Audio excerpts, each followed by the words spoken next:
Germany and the United States, two powerful democracies, often champion themselves as beacons of freedom.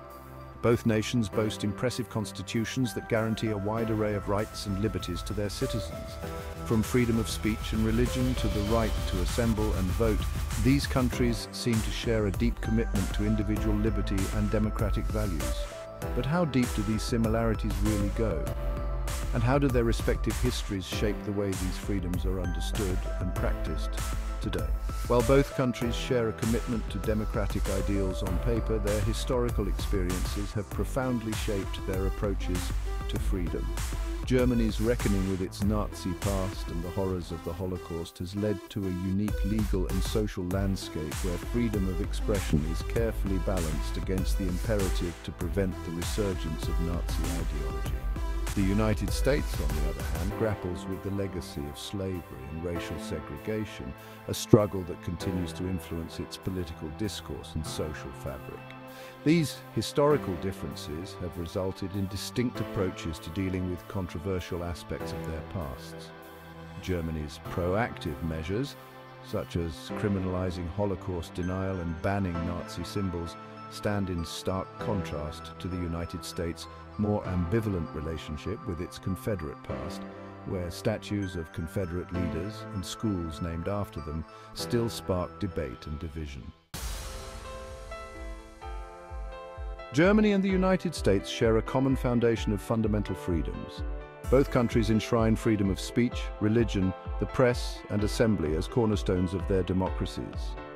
Citizens are free to express their opinions, practice their chosen faiths, and gather peacefully without fear of government reprisal. These shared values reflect a commitment to individual liberty and the free exchange of ideas. Both countries also guarantee freedom of the press, allowing journalists to report freely and hold those in power accountable. This freedom is essential for a functioning democracy, ensuring that citizens have access to a diversity of viewpoints and can make informed decisions about their government.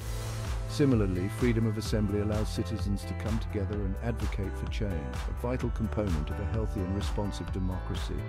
However, it's important to note that even these shared freedoms are not absolute and are subject to certain limitations in both countries. For example, freedom of speech in both Germany and the United States does not protect hate speech that incites violence or discrimination. The specific boundaries of these freedoms are constantly being debated and redefined in both countries, reflecting the evolving nature of democratic societies. Germany has taken a proactive and uncompromising stance against its Nazi past, enacting strict laws to suppress Nazi ideology and prevent its resurgence. Our approach is rooted in a deep sense of responsibility for the atrocities committed during the Nazi era. The country has made a conscious effort to confront its past, acknowledge its crimes, and educate its citizens about the dangers of totalitarian ideologies. This commitment is reflected in our laws, educational system, and public discourse. The United States, however, has taken a more ambivalent approach to its Confederate past, leaving many symbols and remnants of that era intact, often sparking controversy and division. While progress has been made in recent decades to address racial inequality, the legacy of the past continues to cast a long shadow.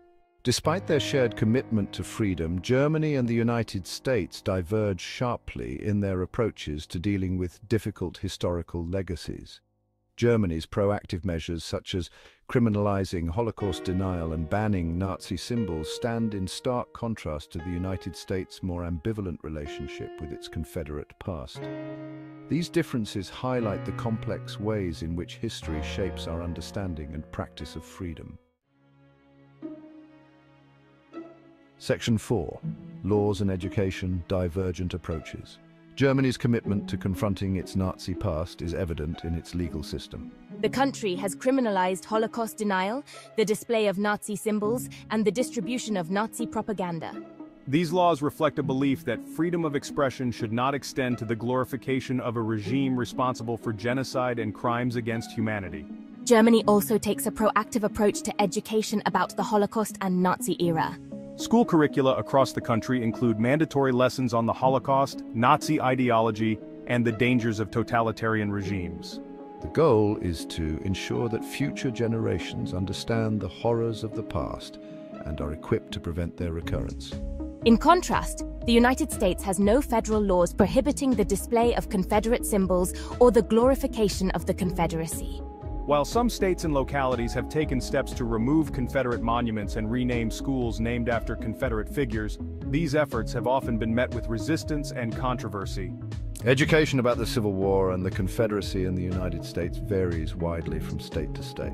Some states have comprehensive curricula that address the complexities of slavery, the Confederacy, and the legacy of racism. Others offer more sanitized versions of history that downplay or omit the role of slavery in the Civil War.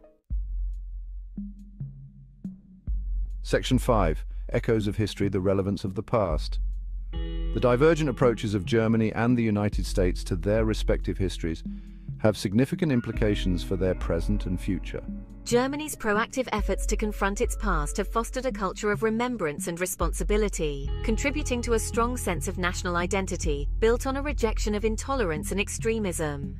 However, this approach also raises questions about the limits of free speech and the role of the state in shaping historical narratives. Some argue that Germany's strict laws against Nazi symbols and Holocaust denial, while well-intentioned, could potentially stifle open debate and create a climate of censorship.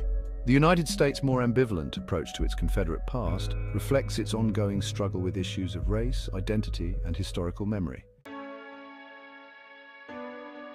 While the removal of Confederate monuments and the renaming of schools are important steps towards racial reconciliation, they also highlight the deep divisions that still exist within American society. And, these actions are just the beginning of a much-needed conversation about our history and its impact on our present. It's crucial that we continue to engage in this dialogue to understand each other better and to work towards a more inclusive and just society.